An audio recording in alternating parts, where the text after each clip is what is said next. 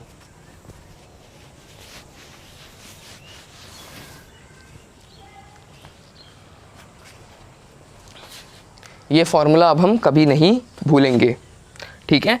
तो अब हमने दो फार्मूले पढ़ लिए, एक an और एक sn का n/2 2a plus n-1 into D, ठीक है। मोस्ट इंपॉर्टेंट फार्मूले हैं इस चैप्टर के, मोस्ट इंपॉर्टेंट फार्मूले हैं। अगर कुछ पढ़ के जाओगे तो इन फार्मूले पे ज़रूर क्वेश्चन करके जाना, ठीक है। इन्हें नोट कर लो पॉज करके, फिर चलते हैं क्वेश्चंस पे,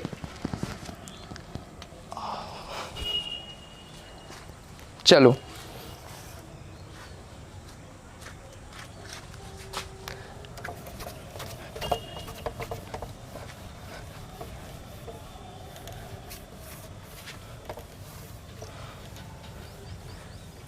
देखो पहला क्वेश्चन क्या बोल रहा है,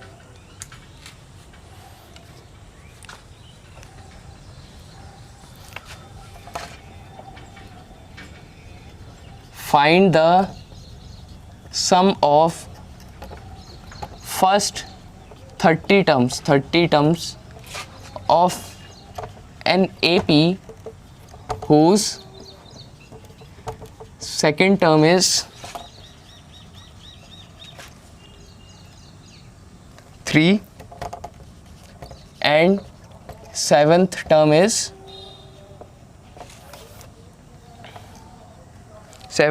22।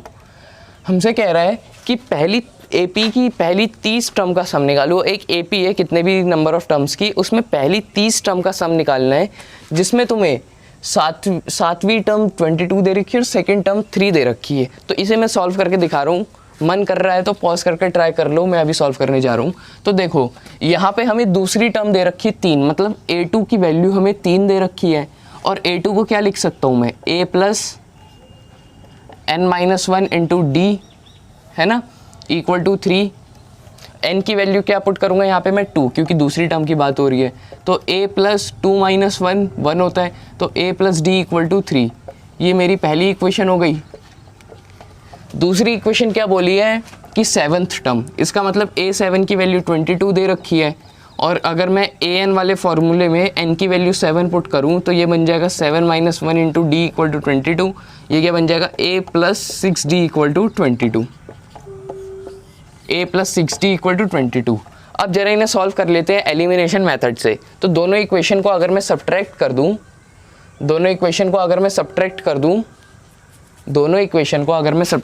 एलिमिनेशन से सॉल्व कर रहा हूँ, तो 2 माइनस 1, तो इसका मतलब a plus 6d equal to 22 minus a plus d equal to 3, और इन दोनों को मैं सब्ट्रैक्ट कर रहा हूँ। तो a से a कैंसिल हो गया, 6d माइनस d 5, और ये बन गया 19। तो d की वैल्यू क्या मिल गई अपने को, 19/5। d की वैल्यू क्या मिल गई, 19/5। ये वैल्यू उठा के पहली इक्वेशन में पुट कर दो, पुट इन इक्वेशन 1। ये अभी चैप्टर 3 का खेल चल रहा है, यहाँ पे सारा चैप्टर 3 का खेल चल रहा है। AP का खेल यहीं पर ख़त्म हो गया था, फिर दोबारा AP दोबारा रिपीट करेगा, ठीक है। तो d की वैल्यू यहाँ पुट करो, तो a प्लस 19/5 इक्वल टू 3। तो a की वैल्यू क्या आ जाएगी, 3 माइनस 19/5, मतलब a की वैल्यू आ जाएगी 15 माइनस 19/5, मतलब a की वैल्यू आ गई -4/5।